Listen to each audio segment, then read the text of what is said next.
Here's the graph of CO2, kind of just slowly increasing until after World War II, and then it's gone up considerably. But here's the sunspot cycle length, right? This curve right here, the red. That is more correlated with the temperature change than carbon dioxide. So as a result, Nicola Scafetta and Brian West published in the March 2008 Physics Today that they believe that the sun accounts for as much as 69% of the increase in the Earth's average temperature, but it depends on which total solar irradiance construction used. So they believe, based on these correlations, they're correlations only, that the sun can account for 69% of global warming and man's only responsible for 31%. This is published in Physics Today. I'm a little more conservative because it depends on which TSI you use, and I believe they use the most accurate one, but there's some controversy on that. So in the weather book, I said in 1997, I believe that man is responsible for 50% and natural processes are responsible for the other 50%. I've since changed, and now I say natural processes are responsible for more than 50%. So I haven't changed much, but it's because I'm more conservative than them. But I believe that natural processes are more to the cause than man. But we are partially to blame, if you want to look at it that way. And I'm going to get into that. Is global warming really harmful? And remember the 70s? Some of you might, here's two of those books that were published about the next ice age coming. This is in the mid-1970s. The next ice age has already begun. Has it already begun? Can we survive it? It's one book. Here's another book that was out, The Weather Conspiracy, The Coming of the New Ice Age, published in the mid-1970s. So they're talking about the ice age coming because we had a little bit of cooling for about 30 years. Now this is the official global cooling record from the Climate Research Unit at East Anglia, University of East Anglia in England. This is the same group where ClimateGate occurred. This is the group where ClimateGate occurred. So I don't trust these too much anymore, but this is the official. You know, here's that peak about 1940, 45, but they don't really have a huge cooling in here, but they do have it cooler. And then it's been global warming. Now this is pretty warm, 1998. That was an El Nino year, just a 1 year spike up. And then it went back down. And this is about 2002. But look at it, it's been cooling ever since.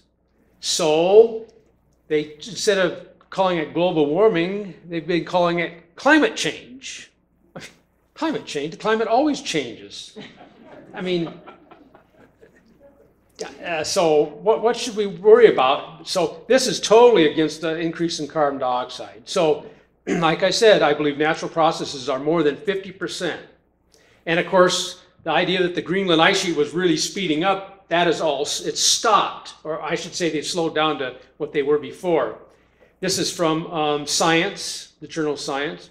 So much for Greenland's ice Armageddon. It has come to an end, glaciologist Tavi Murray of Swansea University in the United Kingdom said during a session at the meeting. There seems to have been a synchronous switch off of the speed up, she said, nearly everywhere around southeast Greenland. Outlet glacier flow have returned to the levels of 2000. So the big scare of the Greenland ice cap disintegrating is over with, at least temporarily. And of course, all these heavy snows that occurred around the country is getting a lot of protesters.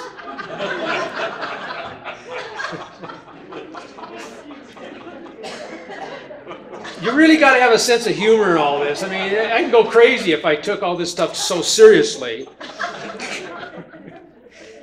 As the movement expands, thousands are expected to join before the end of winter. Plans are being made for an even bigger turnout next year, depending on the weather conditions. Number 5, there's a strong bias towards the harm of global warming, ignoring positive benefits. How many have ever read anything in the newspaper about the positive benefits of global warming? Oh, you have? Well, okay. Okay, I don't, what's that? Just once. It doesn't happen very often. But there are positive benefits.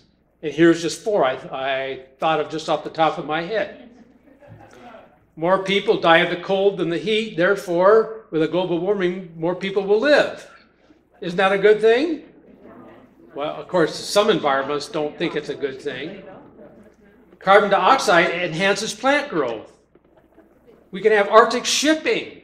You know, it'd save a lot of money to go through the southern Arctic Ocean, and more agriculture farther north for our friends in Canada. I live next to Canada. I sometimes speak up in Canada, so you know, we have a good chuckle over this one, because a lot of them are farmers up there. For instance, Bjorn Lomborg. Now, there's an interesting story about this guy. He was a radical environmentalist. He's a professor of statistics at a Danish university. And he was a radical environmentalist until he was challenged to, hey, go look at the data and quit believing all this hype. And he looked at it and he was so shocked on a lot of environmental things. We have a huge amount of misinformation. And so he wrote a book called The Skeptical Environmentalist. And then he only had 1 chapter on global warming. But in 2007, he expanded it to a book. And this guy goes through statistics like crazy. And he's analyzed a lot of different aspects of this global warming issue. But I must say he's a moderate when it comes to this issue, because he still believes the models and that we're going to warm 4 degrees centigrade by the year 2100. He believes that. So he's not what you call what they call a climate denier, is one of the names they give us. He says, in Europe as a whole, about 200,000 people die from excess heat each year. However, about 1.5 million Europeans die annually from excess cold. Boy, those are huge numbers. I didn't know it was that bad. That is more than 7 times the total number of heat deaths. So if you cause a global warming, we're going to save a lot of people. And that's his book, Cool It. A former radical environmentalist changes his mind. And he wrote the book, The Skeptical Environmentalist. It's a book. It's published in 2002. Bjorn Lomborg. He's a Dane. And of course, in Montana, we can stand some global warming, so I belong to the committee, Montanans for Global Warming. You might have a similar group in New Mexico. I mean, our summers are short, only about 3 months long. I mean, we get snow clear up into mid-June sometimes, and sometimes it occurs in August. So, I mean, we can stand a little bit of global warming.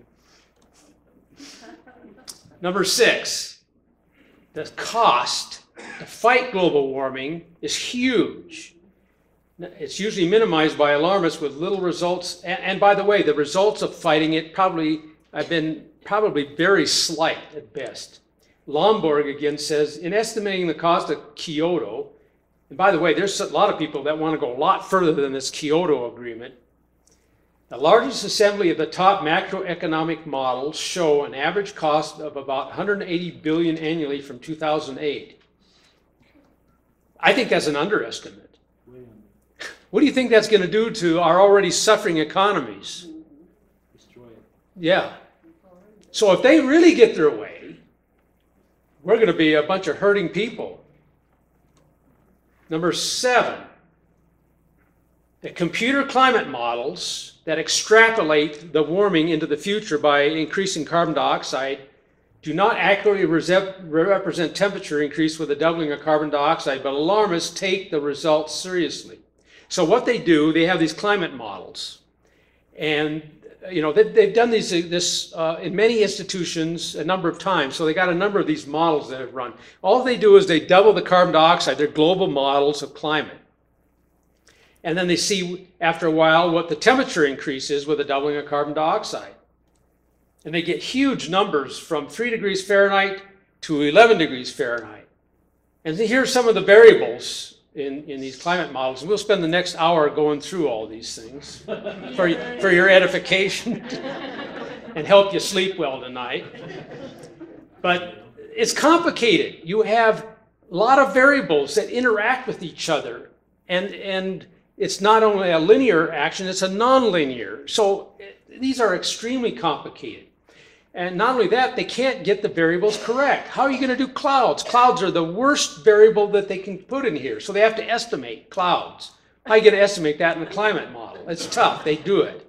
another thing, the ocean processes are not modeled correctly. The ocean has a big effect on the atmosphere. Also, there's a snow aging effect that has never been put in, just recently has been put in the last year in the models, the snow aging effect.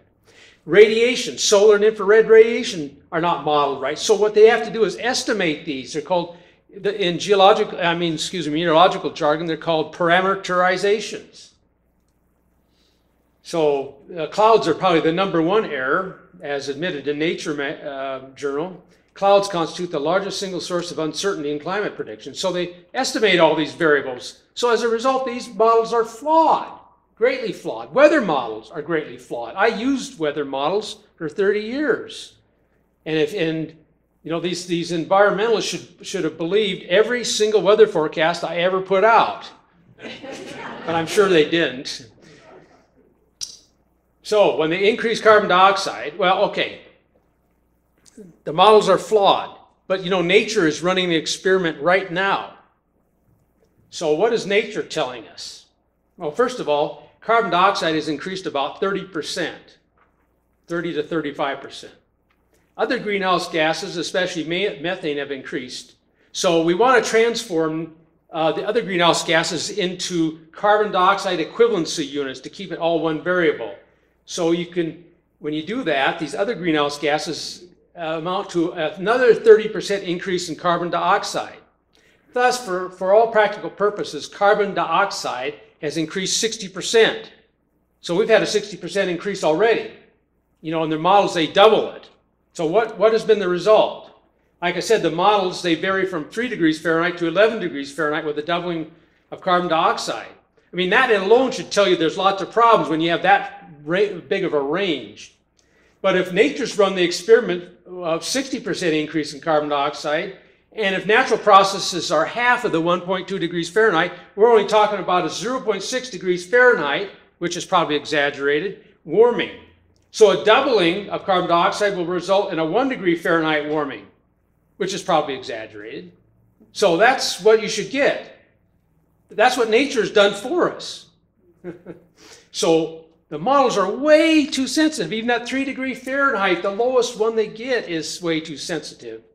So we should not believe these things, and either should the environment. Man, listen.